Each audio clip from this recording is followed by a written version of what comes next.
Hey guys, so the Corsica kit list video. Let's run through what I'm taking for everyone. So as you know, I said I was going to go really light with Corsica because it's a 700k race. That's like 420 miles. It's very hilly, so I want to be as light as possible. I haven't actually packed all my kit yet, so I'm hoping it fits in all the bags, but we shall see. We shall see. So I'll start with clothing, shoes. I'm using the new Shimano RC9s, the S-Fires. I love these shoes. I know they're racy shoes, but they're just so comfortable and they just work so well, and I just rate them so highly. And even when they get wet, they've got like a little hole to take water out and stuff like that. So yeah, so they're the shoes I'm going to be using. Moving on from there, helmet, cat light. The reason I use this is because it's light and it's just got a lot of air holes for ventilation, so when you're doing a lot of climbing it keeps you really cool. Knee warmers, that's going to be a big thing, so I know I'm going to be riding at night. I didn't want full leg warmers because it's going to be quite warm, so I've gone for knee warmers. Shimano S-Fire socks, awesome socks, just comfortable, they work so well with the shoes. Got some arm warmers here as well, yet again Shimano, just because their stuff rocks. Kit wise, I've got the Shimano, you can tell I use this a lot, Shimano Evolve jersey, which I really like, the Evolve stuff. Same with the Evolve padding as well, really nice, good, thick padding. It just works so well on distance riding, and if you're using it with like a Shimano saddle, then it's just the best combination you can really get. So really liking them recently. That's probably the kit I'm going to be using most of the year.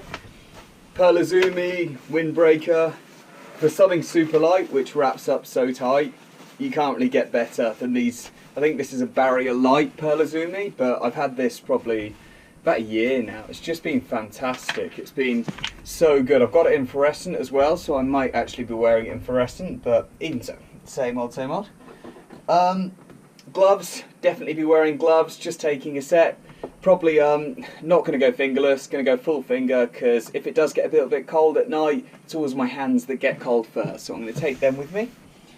Also, I've got the new S-Fire Shimano glasses. They are clear, but when the sun comes out, they darken, which is really cool. I really like these. And with cheap glasses, you notice them on your nose and they annoy you. If you buy a decent set, then they just work really well. So that's definitely one that I'd recommend taking. Even if you don't use them and just leave them hanging somewhere, they're just really worth having.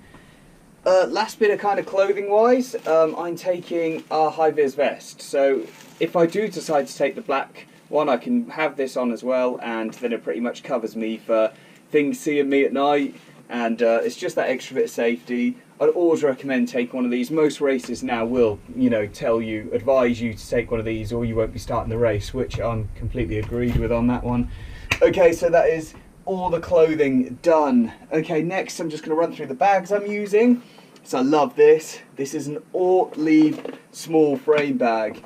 So you can tell this is waterproof because I filled it up with water to clean it earlier today. So it's kind of still a bit wet inside, but really like this. It just fits well, looks cool. Yeah, really rate it. And on top of that, I'm going to be using a Lesign small top tube bag as well, which I've just had for years, and it's just convenient because you can see what's in there. Works well, good for food, good for keeping your batteries in and stuff like that for when you're charging stuff up front, like lights, etc. Okay, so let's run through what we're going to be using. Let's start with electronics. Firstly, okay, so mobile phone, that's a really important one. GPS, so I know where I'm going. I get a little bit paranoid about getting lost, so I always take a spare GPS, which is probably quite sad, but yeah, I always have done. Lights, 2 rear lights, 1 battery, 1 USB. Front light, Cat Eye Volt 800, really good light. Then I've got a spare battery for the Cat Eye, and on top of that, 3 power banks. And now, I also bring a spare front light. This kind of weighs nothing. I really like this. It's called an Ortporn, and I've had this a couple of years now. It's kind of run out of battery, but it's a 150 lumen light, but also it's a really loud horn. So if you get some kind of really rabid animals, you can hit the button and they normally kind of run a little bit scared. So they're really handy things to have. Obviously, what I'm going to do is these are all going to stay off because these are things that are just going to be chucked straight on the bike, and this is going to go into the carry bag. So you can see me trying to pack this all together now and hope it all fits. On top of that, these are the cables I'm going to take. There is a lot there. I'll probably only take a few of these, but just for kind of example, in case I forget some, we'll chuck them in there as well. Okay, so next, tools. In case I get a puncture, tools and spares. So I'm running tubeless, so I'm running WTB 30C exposures. Tubeless, you normally don't have a problem, they're normally very good, but I always, just in case, take a couple of inner tubes. So this one here, I'll sellotape, or actually I will Gorilla tape that to the back of my bike so I know it's safe, and it also gives me a bit of tape in case I get any problems, but then I always keep a spare as well in case the front tyre gets cut in the second one and you do need to go tubes as well. Also, on top of that, we take patches as well in case you just keep getting puncture after puncture after puncture. At least you can repair the old ones. So they're going to go on the bike. Gonna need a pump, obviously. And on top of that, you will need a tyre lever and a multi-tool to get by. Okay, next, so emergency stuff and supplements. That's kind of the important thing. So I always take an emergency blanket. With the Bikingman guys, they ask you to take one of these as well, so that's really important to get an emergency blanket in there. Got my bivvy bag as well. I'm not sure I'll take a bivvy, but I'm just using this for kind of display purposes only, so I'm going to put it in my bag, but I'm not sure I'm going to take a bivvy. I might just try and get away with using a hotel or two, because I normally have done, and I seem to get away with it quite well. So we're going to keep that just to the side for the minute, but if I take a bivvy, then I'll probably end up taking a rear bag like that, chucking that in a rear bag, then chucking that on the back of the bike. So let's say I'm not taking a bivvy for the minute, but if I do change my mind, I will chuck it into that rear Lesign caddy. Okay, so nutrition, toilet paper, know what that's for. Okay, so on top of that, so food and drink. So I keep a lot of my food and drink either in here or in the pouch here. I've got a lot with me, but it doesn't necessarily mean that I'm going to take it all on the race with me. So let's just run through. So, firstly, I've got some gels here.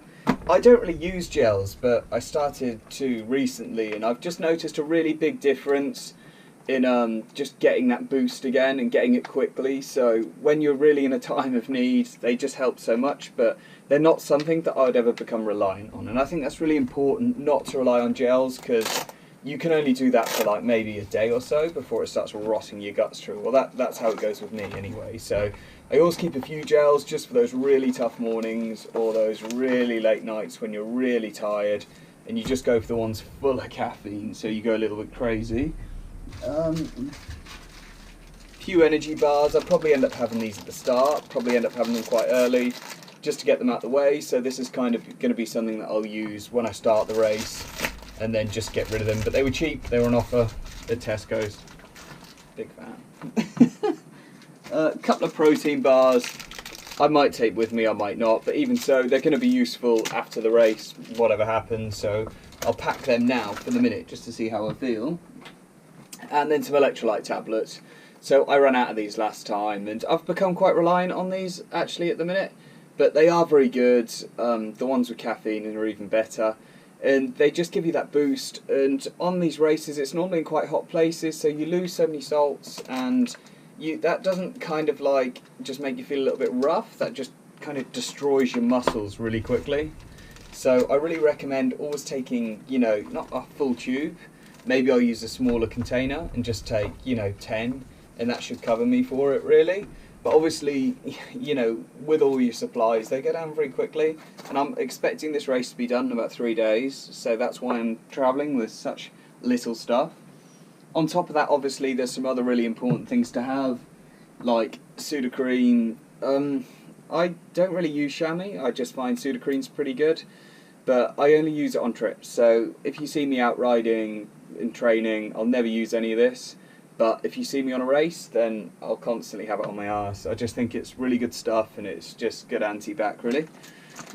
50 plus kids sun cream, you know, nothing's getting through that. You know, sunburn, sunstroke can destroy a ride in like literally within half a day. So always, you know, stack up on sun cream. I think that's really important. It's only a few day race, so realistically, paracetamol, caffeine tablets, ibuprofen, and that is everything. So any questions, guys, leave them in the comments below. Don't forget to subscribe and enjoy.